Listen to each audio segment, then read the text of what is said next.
Alright guys, welcome back to the channel. Thank you for tuning into today's video. We have more PlayStation news, rumours and leaks to go over. Please hit that like button, and if you are new to the channel, please consider subscribing if you enjoyed today's video. So the PS5 Pro is shocking a lot of people out there across the gaming industry, not only with its performance and stability and how good the games look and play on there, but actually it's performing way better than it should be doing from a sales perspective as well. I mean, it's outperforming the PS4 Pro, which people thought was actually really good. It was 1 in 4, 1 in 5 people who purchased a PlayStation 4 actually got the Pro. And the expectation was when people buy the PS5 Pro, that was going to be a 1 in 10 sale. So out of every 10 people that purchased a PS5, maybe 1 would buy a Pro. Sony's just changed it all. The stats are better, way better. Let's talk about that in a bit more detail. So I wanted to start off with Black Myth Wukong, as someone who has had very little time playing this game, and that was a deliberate choice from me. I experienced the game on a friend's console. I wanted to wait until the physical copy was available so I could purchase the game and then go all in on the game once I had the physical release with me.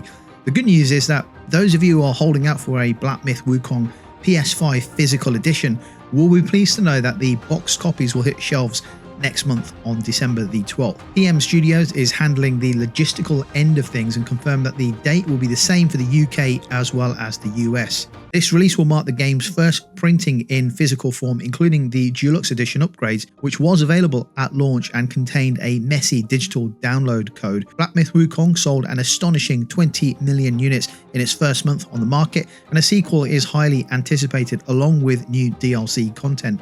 Really looking forward to picking up a physical copy of this game, and I suspect that the game is now going to keep me occupied right throughout the remainder of December and into the new year. I really can't wait to get my hands on a physical copy of the game. Moving on to our next piece of news here, which may come as a bit of a surprise to many people. The PS5 Pro, believe it or not, is actually selling better than the PS4 Pro, once again showing the demand of high-end console tech within the gaming industry. A lot of people ranted and hated on the PS5 Pro price upon its launch, saying it wasn't going to sell as nobody wanted it, and I've covered this on a couple of videos before, but once again, those people have truly been embarrassed. According to PlayStation senior executive Hiroki Totoki, pre-orders are tracking ahead of its predecessor, the PS4 Pro, in line with Sony's expectations. Hiroki Totoki goes on to say, it's a high-end product targeted at core customers, so we haven't been eyeing a large sales plan to begin with. I'm under the impression that the product is performing slightly stronger than the pre-orders of the PS4 Pro during the same period, so I don't think the price is adversely affecting the product's sale plan. Great to hear that the PS5 Pro is selling well and is ahead of the PS4 Pro. Honestly, it's hard to describe the improvement in gameplay and visuals on the PS5 Pro if you've never seen it up close and personal. I can honestly say it's such a difference depending on the games you're playing. It performs differently, of course. With some games there's a vast difference, but with others there's a slight difference. But across all the games that I've played, it's just so buttery smooth, no jerking and no stuttering. The gameplay experience so far has been excellent, and it will only improve as time goes on throughout this generation. And as we progress towards the tail end of the PS5 and early PS6 generation, this technology that's being built into the PS5 Pro is going to be so good. Imagine what version 2, version 3 or Mark 3, iteration 4 of the PSSR tech looks like. It's going to get stronger and stronger as games come out in 25, 26 and 2027. We really are going to be in for some impressive performance, stability and visuals on the PS5 Pro. I can only imagine how good the PS6 is going to be when it does come out. Probably 2028, 29, even 2030, who knows? But all I know is this tech is fantastic and it's getting better and better.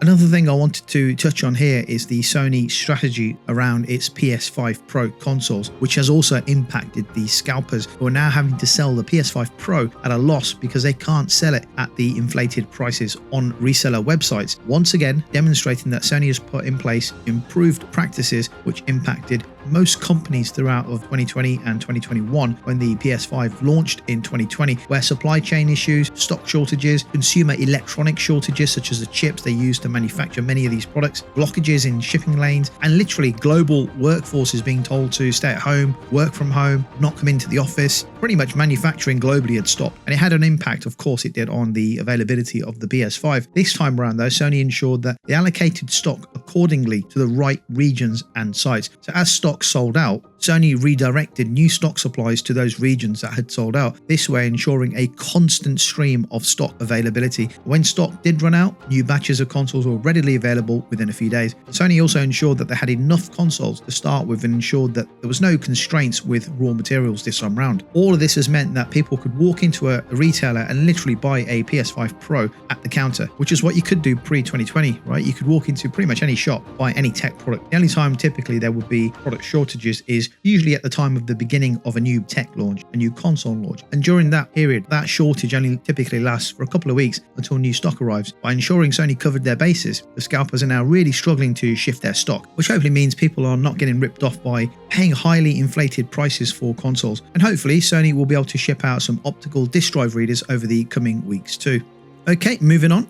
During the recent Q&A session as part of Sony's financial report, Hiroki Totoki, who serves as the company's president, COO and CFO, reflected on the disappointing performance of Concord. The game released late August 2024 and it failed to capture a significant player base, prompting Sony to take it offline and eventually close down Firewalk Studios, these developers behind the title. Concord was expected to be a flagship entry into the live service genre for Sony, which has traditionally focused on single-player, narrative-driven experiences. However, Concord struggled to find its footing despite being backed by a substantial investment, reportedly between $200 and $400 million.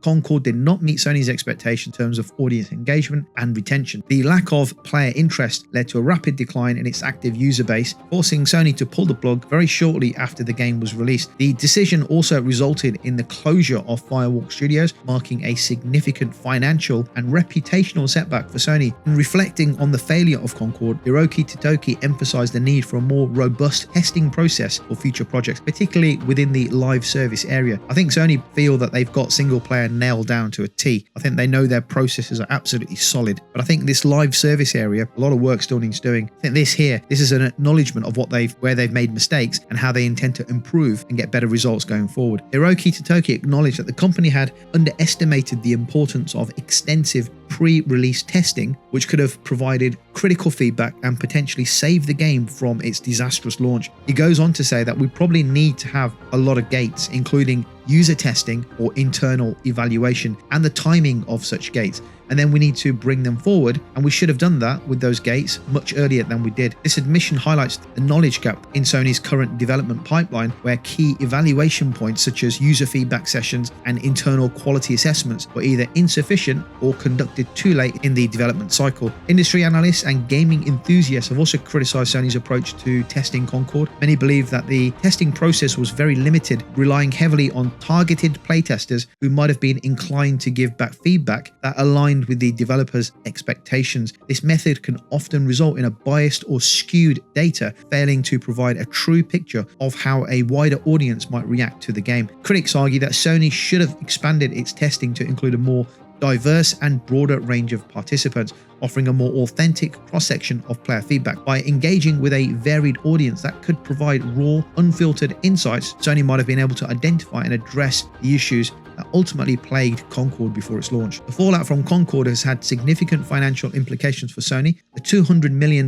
investment, combined with the costs associated with the closure of Firewalk Studios, makes this one of the most notable financial failures within the gaming industry's recent history. For a company as large as Sony, and with the experience Sony has within the gaming industry, this was a stark reminder of the challenges and the risks associated with live service gaming, a genre that requires constant updates, community engagement, and strong launch performance from the start to succeed. Despite the setback, Sony appears committed to learning from its mistakes. Totoki indicated that moving forward, the company will implement more rigorous testing phases for live service titles. This includes earlier and more frequent evaluations throughout the development process, with a focus on gathering comprehensive player feedback. By introducing these gates or these systems, Sony hopes to catch potential problems well before the release, and hopefully as a result will improve the overall quality and reception of future live service games. Failure of Concord highlights the difficulty of transitioning from single player hits to live service. Sony has traditionally excelled in producing critically acclaimed narrative driven games such as God of War and Last of Us games. However, the live service genre, which relies on a sustained player engagement and ongoing current updates, presents a different set of challenges that Sony is still adapting to. And in response to this learning curve, Sony has pledged to be more cautious with its live service projects, ensuring